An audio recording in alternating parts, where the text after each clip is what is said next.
Welcome back to the deep dive.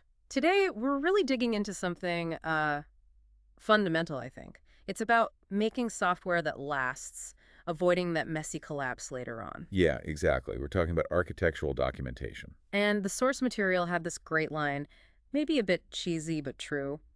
Documentation is a love letter that you write to your future self. It really is. It's about thinking ahead.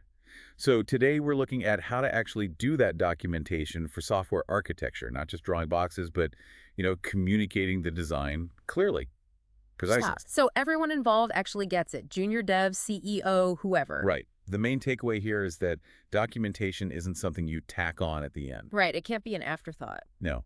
Ideally, designing and documenting are, well, almost the same activity. You capture the thinking as it happens, maybe using something like a wiki or shared space. That makes sense. It's like an external brain for the project. Kind of, yeah. It holds all those decisions about security, performance, how things connect. I mean, who can remember all that stuff? It saves the architect, or really anyone, from having to explain the why over and over again. You know, I hadn't really thought about it this way, but it sounds like documentation is almost political. It tells future teams what they have to do, Prescriptive, yeah. but it tells the current client what was done. Descriptive, exactly. It serves different roles for different people. So let's break that down. Who is using this stuff and why? Okay, so the source highlights four main uses. First one's pretty straightforward. Education. Like onboarding new people. Exactly. New team members, maybe analysts coming in, even a new architect or the customer needs to get up to speed on the system's basics. Okay, education. What's next? Communication. This is where it becomes the main way stakeholders talk about the architecture. And interestingly, one of the biggest users here is the future architect. Which might just be you 5 years later wondering, why on earth did I pick that protocol? Precisely. Happens all the time. Okay, third use. Analysis and construction. This is more the nuts and bolts.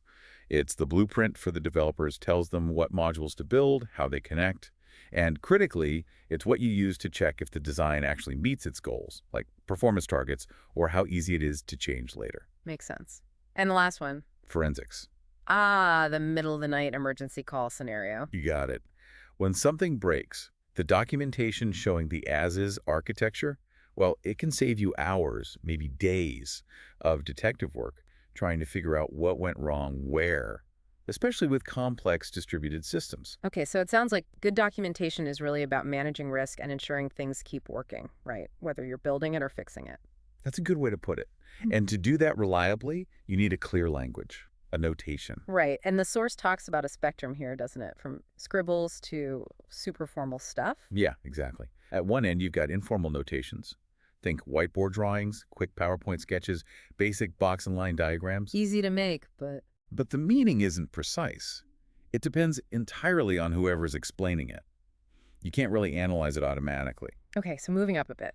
You get semiformal notations. This is where most tools live, things like UML or SysML. They give you standard shapes and rules so you get some consistency. You can do basic checks. But still not perfectly precise. Not mathematically, no. The semantics aren't fully defined in a way a computer can deeply analyze.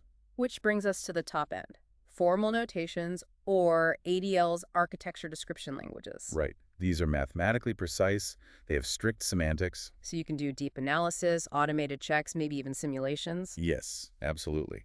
You could potentially stress test the architecture's logic before writing code. Then why isn't everyone using them? Sounds amazing. Well, they're hard to create. Really time-consuming. It's a trade-off, Yeah. Speed versus that level of assurance. Most projects land on semiformal as a practical compromise. Okay, so we know who needs it, why they need it, and the language we might use. But architecture is complicated. How do we structure the documentation itself? That brings us to maybe the most important concept, the view. A view. Okay, what is that exactly? Think of it like this. Architecture has many facets, right? Performance, security, code structure, deployment. A view is a slice through that complexity. It shows a specific set of elements and their relationships focused on one particular type of concern. Like a layers view only shows layers. Exactly. Or a deployment view only shows hardware and processes. It breaks the problem down into manageable pieces. So the key principle is document the relevant views. Yes. And relevant is defined by your project goals and what your stakeholders actually care about or need to know. And different views expose different things, right? Especially those quality attributes we always talk about. Absolutely. If you're worried about maintainability, you need a module view showing the code structure. Hmm. If performance is critical, you need a deployment view to see where the bottlenecks might be. And you have to decide if creating and maintaining each view is actually worth the effort. Always. Cost versus benefit.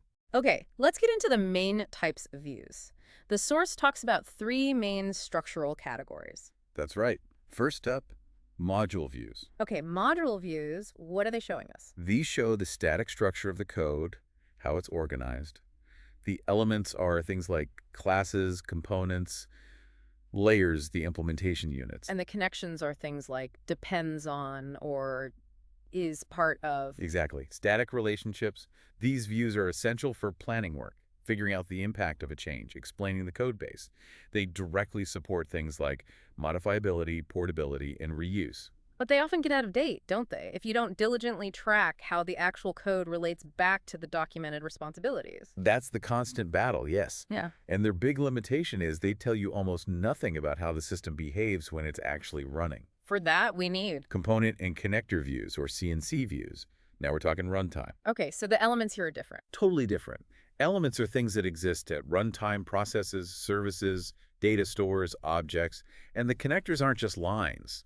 They're pathways of interaction, like message queues, specific protocols, remote procedure calls. So CNC views show how the system actually works, the interactions. Yes. You can trace how requests flow through the system. They're vital for reasoning about runtime qualities, performance, availability, reliability, concurrency. And you need to document properties like response time for a service or the bandwidth of a connection. Definitely. Expected reliability, latency, resource needs. That's crucial CNC information. A big mistake is thinking the module view covers this. It doesn't. Got it. Static versus dynamic. What's the third main structural view? Allocation views. These map the software elements, which could be modules or components, onto the environment. The environment meaning? Hardware, mostly. Yeah. Processors, servers, networks, disk storage. But it can also mean other things, like mapping software modules to development teams. That's the work assignment structure, a type of allocation view. Okay. And the goal here is comparison. Essentially, yes. You compare what the software needs, like processing power, memory, maybe security levels, with what the environment provides. It's how you make sure the system can actually be deployed and run effectively and safely where it's supposed to. Makes sense. So those are the big three structural views, but sometimes you need something more specific. Right. The source also talks about quality views. These are custom views tailored to really important system-wide concerns, often quality attributes. Like a security view. Exactly. A security view wouldn't show everything, just the components involved in security, the secure communication channels, how threats are handled. Or you might have a performance view showing traffic hotspots or critical latency paths. So they let you focus deeply on one critical aspect that cuts across the whole system. Precisely. They prevent critical quality attributes from getting lost in the general complexity. We also need to document behavior, right? Not just structure. Yes, definitely. Yeah. Especially for things like figuring out potential deadlocks, timing issues, resource contention. And there are different ways to do that. Two main flavors. First, trace-oriented notations. These focus on specific scenarios or paths through the system. Think use cases, which describe functional steps. Or sequence diagrams, showing messages between components over time. Yes, sequence diagrams are a classic example. Activity diagrams, too. They're like flowcharts but can show concurrent activities. But they only show some paths. What if you need the whole picture? Then you need comprehensive notations, like state machine diagrams. These aim to map out all possible states an element can be in, all the transitions between states, the events that trigger them, the conditions, the actions. So much more exhaustive for analyzing all possible behaviors. Correct. More complex to create, but necessary sometimes. Okay, structure, behavior, quality. But you mentioned that love letter idea. There's something missing, isn't there? The why. Ah, yes. Documenting rationale. This is absolutely critical, maybe the most critical piece that often gets skipped. This is explaining why the design is the way it is. Exactly. Why this pattern was chosen, why that interface looks the way it does, why this component runs on that server, why alternatives were rejected. So what should you record? Key design decisions, the reasoning behind them, and any assumptions you made. The source suggests a simple table structure. Design decision, then rationale and assumptions. Can you give an example? Sure. Maybe you chose a message queue for communication between two services. The rationale might be supports asynchronous processing, improving availability under load, and the assumption might be slight increase in latency is acceptable for this interaction. And writing that down stops people from questioning it or changing it later without understanding the trade-offs. That's the hope.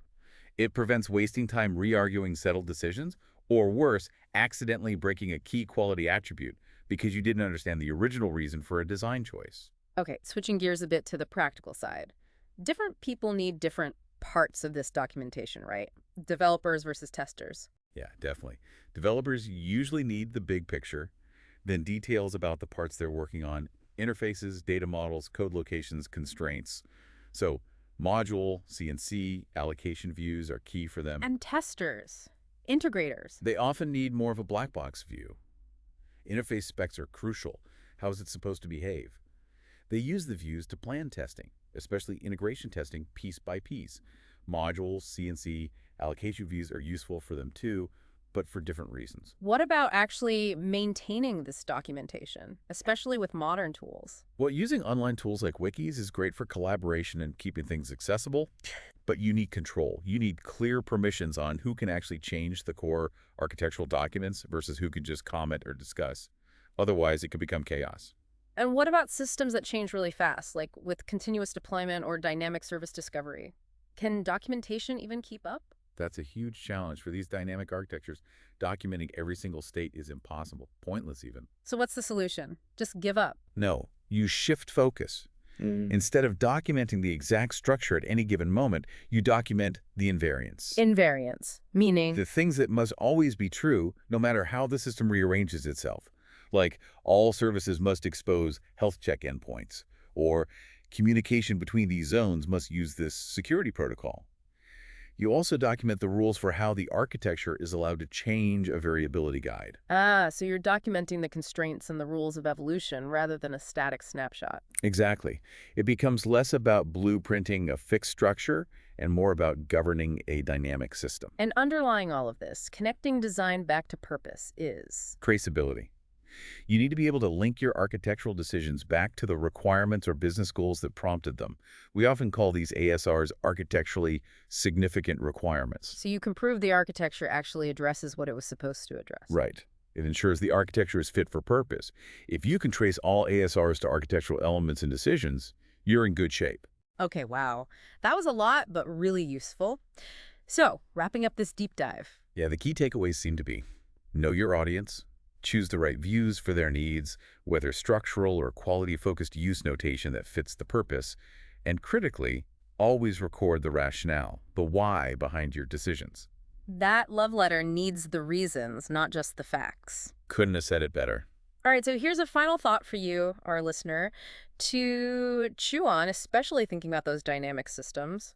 Given how much modern systems change on the fly dynamic discovery, continuous updates, how does shifting the focus to documenting constraints and invariants rather than static structures fundamentally change what it means to be an architect? Are you less of a static designer and more of a, maybe, designer of rules and guidelines for evolution? Something interesting to consider for your own work. Definitely food for thought.